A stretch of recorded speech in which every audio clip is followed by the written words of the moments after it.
What up, guys? This is Vijana Power TV, and we are here for you. So today I'm so very excited with having my brother Jack.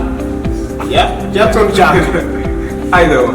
Yeah, Jack. So today we're gonna be talking about what is stopping youth to progress, especially to go in school. I think one of the biggest things is basically just having that mindset or knowing what you want to do. Because first, before you do something, you have to know the motive behind that something.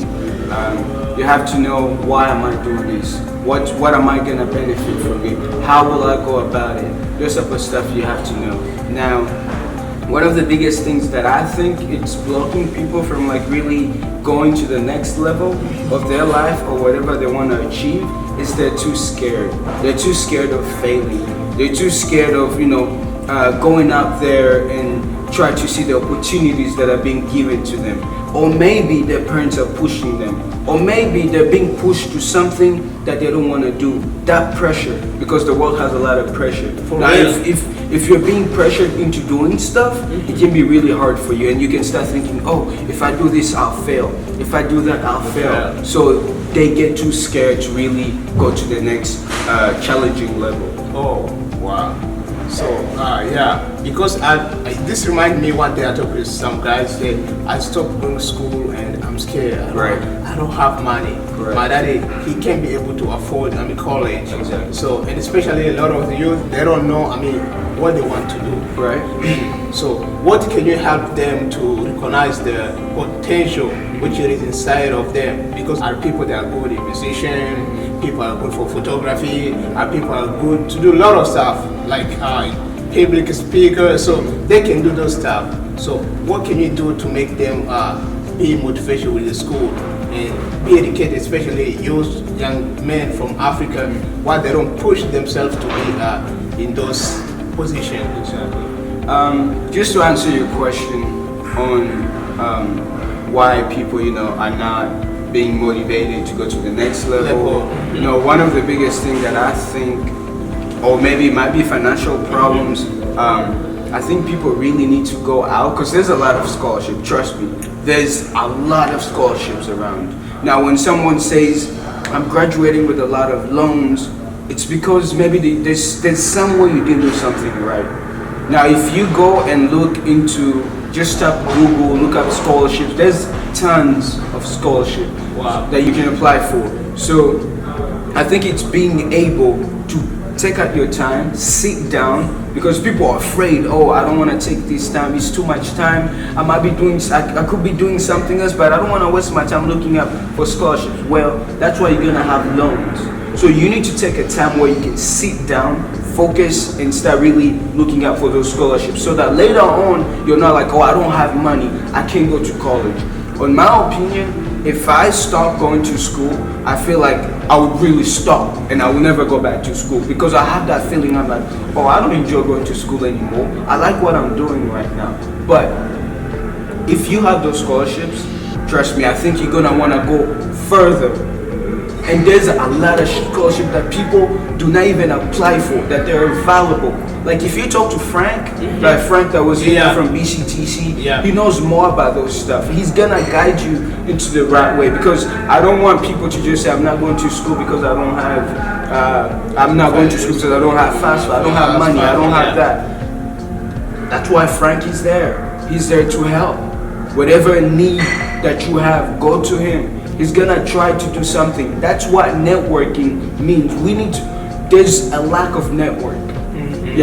So especially for us. Exactly. So people really need to put their pride out, put it aside, and really go out there. Be vulnerable. Because that's what we're scared to be. So go out there and see what's there for you. So you mean like people can still get, the degrees without, loan, right? Right. Oh, trust me. I know a lot of people that already got their degrees. They're maybe doing engineering. They never had any loans because they took that time to sit down and really apply for those scholarships that people don't apply for. Because there's a lot of scholarships, even if it's 500, even if it's 200, because people don't apply for those little ones. They're like, oh, that's too small. Yes. They want to go for the 10,000. No. if you apply for every little 500, it might add up to 10,000. 10,000. You're right. Yeah. You're correct, for real. So I think it's one of the biggest things for people to really go out there, to go out of their comfort zones and hear that. So you guys, you need not be scared. So don't be scared. Everything is possible. Yeah, for sure. So brother, also there is a lot of challenge to face, especially for us who are African. Exactly. We come here, we are young. A lot of us, we forget our culture. So what can we do to make sure we remind youth to remember where we came from and how we can help people we left in in hard time? I think it's always great to really know what culture means to you, and everyone has their own definitions of culture.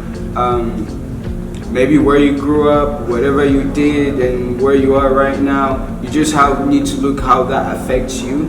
If you go to school and you know, oh, I want to accomplish this, I want to accomplish that, how does that align with what you want to achieve in the future? How does that align on people that you want to help? Are you looking at the world globally, or are you just looking at a specific group? I think those are some of the stuff that people really need to look at. And with culture, that's embedded in that. You have to know that I'm doing this, maybe it's because it's a culture for me, you know. Maybe people, because there's a lot of people that do variety of stuff, like maybe they do psychology, maybe they do English, whatever they feel like is comfortable for them, whatever they feel like it's going to be contributing to their culture. Because when you're doing something, it's to aid someone else, it's to help another person, people real. around you. So I think with culture, you have to know why you're doing that. For me, in my opinion, as a Christian, I think I want to be able to aid Christians, and I want to be able to help, because those are my brothers and those are my sister, and those are the people that I will, be in heaven with. Those type of stuff. So I'm like, we might as well start right now. We might as well start helping each other right now. So that's how my culture looks like. Yeah. You answered that question correctly. So I think we need to do something which can be helped, youth. And also, there is, this reminds me, there are people, they really, change their own culture, right? Yeah? They adapt, they become American culture. They change the way they speak, and a lot of people say, I'm not Africa, I'm African American. So it's kind of like they say, I'm not Africa, but I'm African American. Like, what you mean? A lot of people, they forgot, they forgot where they came from. Especially you got white people there also in Africa. We don't call them African American. They're American in Africa, so we're supposed to call them African, but we still call them Americans. Exactly. So at us, we have to keep our own culture, which will be better for our generation. Yeah. So what's the last things you can tell our brothers and African brothers who are willing to be in school, especially to apply like UK or other college? What can you tell them as advice? I think one of the biggest thing is make sure when you're in high school, you're taking all those opportunities that are being given to you. If you have AP courses, if you have advanced courses, take advantage of those stuff. Take them. If you have dual credit, take advantage of those stuff. Because trust me, once you get into college, like the university, trust me, it's gonna be really hard. But if you took those courses that I just mentioned, I think it's gonna really help you a lot. If you know you wanna go to nursing school, start taking those classes that are closer to nursing school, so that you start having a feel of how that feels like. If you want to go to, medical school, maybe start taking those chemistry courses, those calculus courses, because you want to have a taste of how those courses that takes you to medical school feels like. Because once you get to college, that's when you start realizing, oh, what I did in high school is really helping me. Oh, what I did in high school is not really helping me. So you really have to know what you're getting yourself into. And with your applications, make sure you're really taking time to write those essays, getting to know your professors so that they can write you a letter of recommendation. making sure you're volunteering or doing something in the community so that you can be able to say, yeah, I help my community in this type of way. You know, those type of stuff. And one of the biggest key that I usually say, it's always pray. Because when you pray, trust me, no matter what goes wrong, God will always fix it. And God knows where you're going, where you are, and how you will get there. Yeah. So I think that's basically the whole thing. The whole thing is summarized. Prayer is very important. I agree with that. Yeah. Thank you so much. Oh, thank you so much. To have you. Oh, thank you. Yeah. Yo, guys, did you get the advice? So don't be scared. Yes. So you can do everything. Yeah, you can do this. We're youth power. So Vijana power. We can do everything. Thank you, guys.